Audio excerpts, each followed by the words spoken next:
Hey friends, if you wish to create a template in Microsoft Word, then please watch this video. Okay, let's say that, okay, I'll just delete all of this.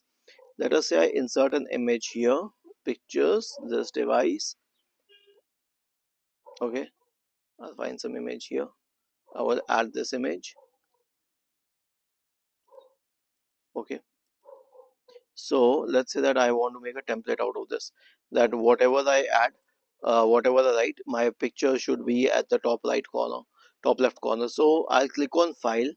I'll select Save As, I'll select Browse, I'll select a location, okay, and then I will mention it as, I will name the file, the template file, and then I will click on Save As and select Word Template. I'll click on Save, and it has been saved as a template file.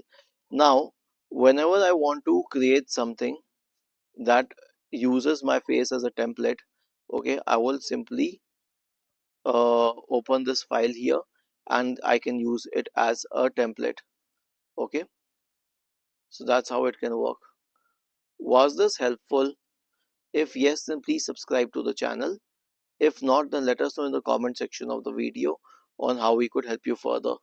Thank you for watching this video and have a nice day.